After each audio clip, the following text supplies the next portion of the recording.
Yo tout le monde, c'est Kirito Kalem, j'espère que vous allez bien les amis. Aujourd'hui on se retrouve pour le deuxième tuto sur Yu-Gi-Oh! Avec les monstres rituels. Alors avant de commencer la vidéo, je vais vous donner une petite information. N'hésitez pas à aller me follow sur Twitch parce que le live c'est demain à 14 h comme je l'ai annoncé sur Discord. Donc n'hésitez pas à aller me follow pour avoir les notifications. Comme ça vous serez au courant quand ce sera lancé parce que je sais pas si Olix l'a encore mis sur Discord, mais je vais lui demander. Et donc voilà, après ça, on va commencer le tuto sur les monstres rituels.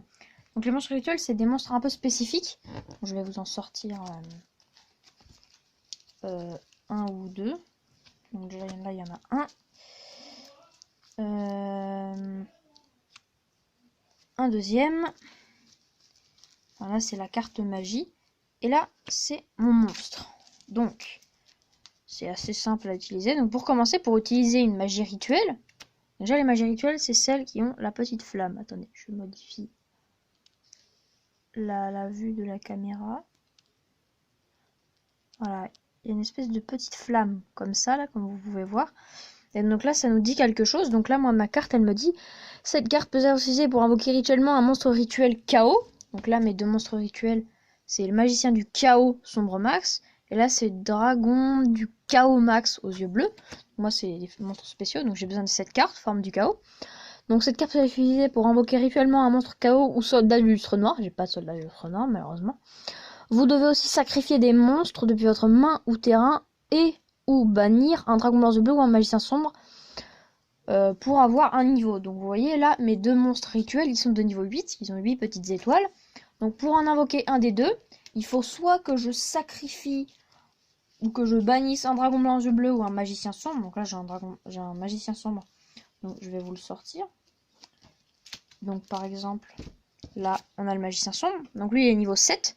Donc pour invoquer un des deux, je peux utiliser le magicien sombre, donc je peux soit le sacrifier, soit le bannir. Et avec, je devrais utiliser un monstre de niveau 1, comme voilà, comme celui-là, le Kuribo qui n'a qu'une étoile. Voilà, pour invoquer un des deux, moi j'utilise souvent ces deux monstres, parce que je joue en deck magicien sombre. Donc pour les invoquer, c'est tout simple, voilà, il faut la magie rituelle, le monstre, et les données, on va dire un peu, c'est les sacrifices. Donc là, c'est un petit ensemble que je joue dans mon deck principal. Et alors après, il y en a des spéciaux qui sont sortis il y a très récemment. Ils sont sortis en... Le dernier tournoi que j'ai fait, c'était en février. Ils sont sortis, les nouveaux monstres rituels. Les monstres mégalithes. Alors eux, c'est des rituels un peu spécifiques, car ils ont des conditions d'invocation un peu spéciales. Eux, ils ne s'invoquent pas avec une carte magie rituelle. Pas besoin de magie pour les invoquer. Donc moi, j'ai fait l'erreur, j'ai cru que je pouvais pas les jouer en tournoi. Et en fait, si je peux. Alors, vous voyez, tout simplement, cette carte, par exemple, me dit vous pouvez invoquer rituellement cette carte avec une carte mégalithe. Donc pour invoquer rituellement, par exemple, le Agite mégalithe, c'est pareil, un système de niveau. Donc pour invoquer lui, par exemple, imaginez, j'ai ces deux monstres en main. J'ai envie d'invoquer le Agite mégalithe. Donc, je vais faire une invocation rituelle. Les invocations rituelles sont considérées comme des invocations spéciales. Vous pouvez en faire autant que vous voulez en un tour. Si vous pouvez invoquer ces deux monstres-là, bon, pour ça, il faudra que j'ai un troisième monstre rituel en main. Je pourrais en invoquer 2 sur les 3. Et ceux-là, pour les invoquer, ils disent qu'il faut une carte mégalithe pour les invoquer. Donc, par exemple, si je veux invoquer mon Agite, je vais devoir sacrifier, par exemple, mon Ophiel. Je vais l'envoyer au cimetière. Et je vais invoquer mon Agite. Là, ils ont beaucoup de défense, ces monstres-là. Je sais pas si vous voyez. Non, attendez, je vais modifier l'angle de la caméra. Il a 2600 de défense, c'est quand même beaucoup pour un monstre très faible, donc 4 étoiles. Et là, je l'invoque spécialement, moi, en mode défense, parce que ça protège mes points de vie. Donc voilà, c'est très simple à utiliser, les monstres rituels. C'est souvent rapide, mais par exemple, quand vous jouez ceux-là, où eux, il faut la carte magie, c'est plus compliqué parce qu'il faut avoir toutes les conditions dans la main. Donc imaginez, pour pouvoir invoquer, on va dire là, le dragon du chaos max, il faut que j'ai tout ça en main. Voilà, ou mon magicien sombre peut être aussi dans mon cimetière. Mais donc, il me faut soit tout ça en main, ou alors ces trois-là en main, plus lui au cimetière. Donc c'est plutôt compliqué à invoquer, mais c'est très simple d'utilisation, et en plus ça a souvent des pouvoirs assez cheat.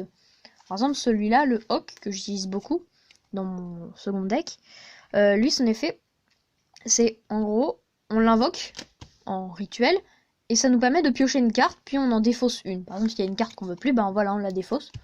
Voilà, il y en a plusieurs. Donc par exemple, on va prendre l'exemple du Bétor mégalithe.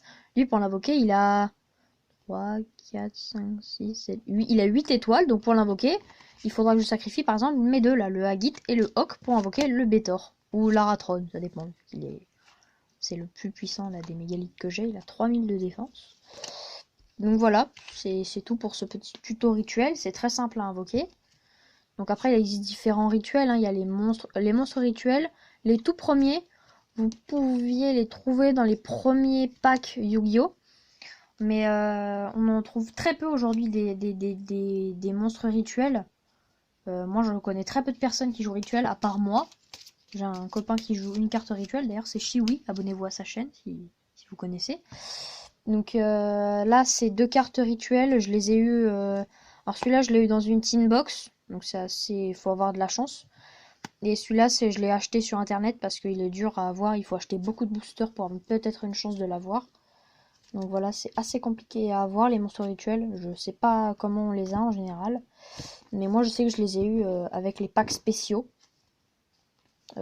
Comme les tin box.